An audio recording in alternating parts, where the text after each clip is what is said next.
Please make it as loud as you've been all night for Charlie Flynn! Another great shirt. Hello, how's it going? Thank you. Yes, I'm here from New York. I brought some friends with me. I hope you don't mind. It's my first time in California. Thank you. I just wanted to meet Katie Porter so bad. I love her vibes. I love this microphone. I feel like I'm delivering the local news. I reposted the poster for this show on my story with the Next is a Joke logo. A lot of people from my past reached out like, oh my god, congratulations! Like, thanks, where were you when I was trying to get a web series off the ground? Fake fans. Have you ever asked someone their middle name and they made you guess? What the hell?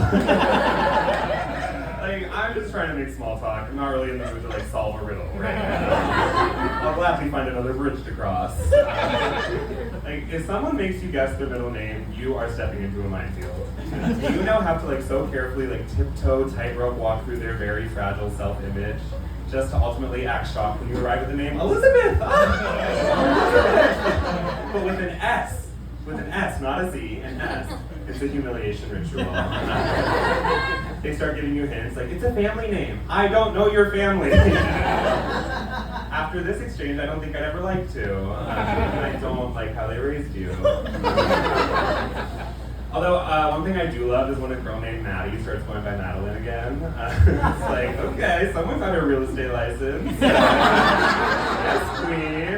We are following.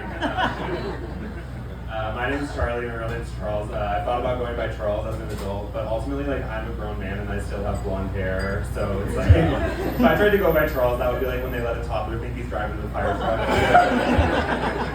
It's like you're only fooling yourself, buddy. My middle name is Patrick, like St. Patrick. It's the green. I was raised Catholic. As I'm sure you can guess, I lost interest pretty early. Basically, as soon as I realized you couldn't boil down holy water and extract pure divinity, I was out. Like, what's the point of any of this? If it works for sea salt, why doesn't it work for the Holy Ghost, right? Then you start asking questions like that, all you get back is like, the mystery of faith. So it never really goes anywhere. Now as an adult, I consider myself more like a spiritual person, I guess. Mainly just like on my phone. You know when your iPhone gives you featured photos, just like the random pictures that pop up from your camera roll? Those are my tarot cards. Those, I think, have like so much to tell me about like where my life is headed, how things are going. Like, oh, a picture of my Prius that I took in 2017 to remember where I parked. The chariot. Forward motion. Positive momentum. Things are looking good. Or like, oh, a screenshot of the mom from Good Luck Charlie's anti-vax tweets. The High Priestess. It's time to reflect and retreat. Things are not as they seem. Like, oh my god, an earnest selfie that I took because I thought the lighting looked nice. The Fool. Chaos. Folly. Lack of judgment. It's not safe. Turn back now. I won't tell you what the One of Swords is. Let's just say it's looking like I got romance in my future. And then if that doesn't make me feel something, I'll go in to find my friend and start looking for constellations. Anything else? Someone's driving, that's a shooting star. It's going to be a good night. What else? I just started a new job. Thank you. I started a new job. And I know what you're thinking. He doesn't do this full time? What? No. Believe it or not, you can write a perfect joke about tarot cards and still have to toil. What the fuck are we doing?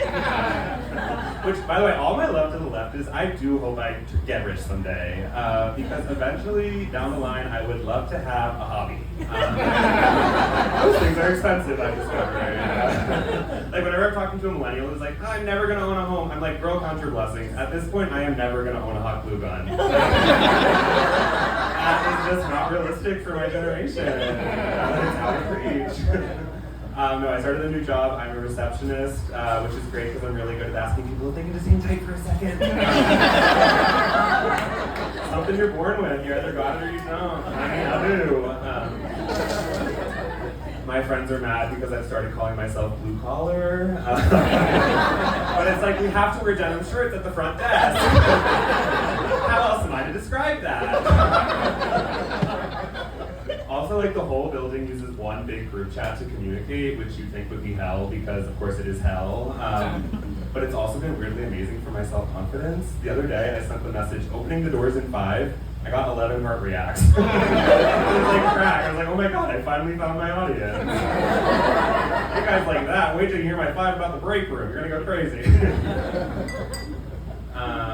Speaking of my audience, I do have to ask, are there straight men in the room tonight? Okay, thank you. Don't be shy, guys. I don't use teeth.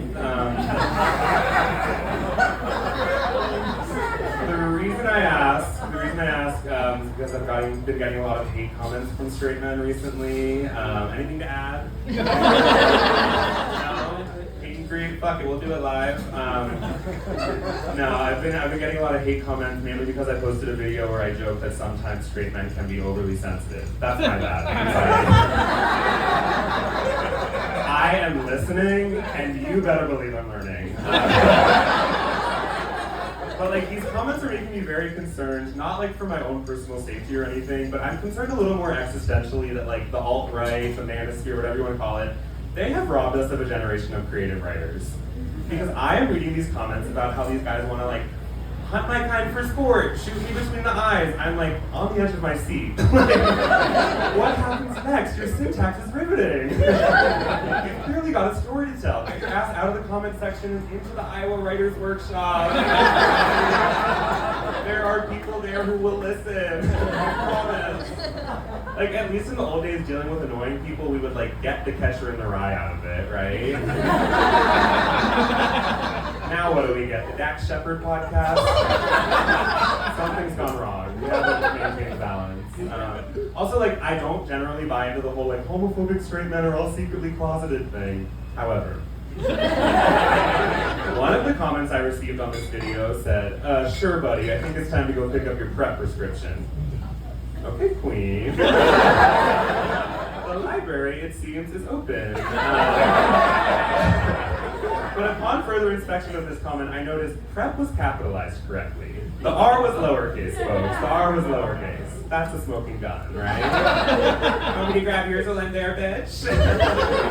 Save you the trip. Queer solidarity, we keep us safe. I saw they're making a new movie of the Odyssey. Have we seen this? Yeah. Because nobody wanted to produce my epic. That's fine. But I watched the trailer. I hate to be like a stickler for historical accuracy. I didn't see a single gay guy in there. What the hell? Because I kind of read that poem, and it is a poem. I read that poem, and I read about like 50 buff men island hopping in the Mediterranean for a decade. Even if none of them started gay, I promise you some of them got there. Especially once the ambrosia started flowing. Like, all my love to Odysseus, if your main goal in life is to find your wife, I don't think conventionally you start the search in Mykonos. I don't know, different time, whatever. I'm saying, like, maybe those guys on the boat, maybe they didn't want to, like, have sex with the sirens. Maybe they were just, like, living for the live vocals, right? They jumped in the water because they wanted to get barricade. Have you ever seen a gay guy when they open the doors at a concert? They run like the kids in Weapons. There's no thoughts behind those eyes. They're heat-seeking missiles, getting CTE for Claro, for some reason. Whatever it takes. Obviously, I'm a little bit of a nerd, which is tough because I feel like people don't realize I'm also a punk. I don't know why it doesn't read. The worst part about it, though, is like every time I'm at a concert, it's like, oh yeah, I really hope my glasses don't fall off. These Warby Parkers are not surviving the pit. I've been wearing glasses ever since elementary school. One day I realized I could no longer read my teacher's emails about her divorce from my desk. I said, Mom, we've got a problem. I need you to make a call. To be fair, my teacher would have told me everything at recess regardless. I just liked having a gauge for how truthful she was being. I didn't think she was lying to me. I feared she was lying to herself. By the time I got to the doctor, I was like so used to straining. I was like, okay, I am being unfaithful. C, A, therapist. You are absolutely not getting the BMW. Okay. Healthy school district reveal. Doctor was like, how many Christmases? 1 or 2? 1, 2. So that one was for the real optometry heads. If you don't like it, see yourself out. I know you can, bitch. Last thing I'll say, I do sometimes worry that my brain is a little bit too far gone for self-care to be like effective or especially worthwhile. I recently was feeling very anxious, so I decided to put on one of those guided meditation YouTube videos. You know what I'm talking about? Almost instantly, I found myself turning the speed up to 1.25 times speed. Like, come on, get on with it, land a plane. Give me my inner peace now. But when you do that, not only does all of like the guided deep breathing feel much more like guided hyperventilating, breathe out. But also like all of the mantras and affirmations they want you to repeat start to feel like when a real housewife has been confronted at dinner and she's kind of like backed into a corner defending herself. It's like, I am calm. I am peaceful. I am in control of my life. How dare you? I inhale strength and confidence. I exhale shame and worry, you beast. And I'm not even going to talk about the husband. Okay, I'm Charlie. Thank you so much.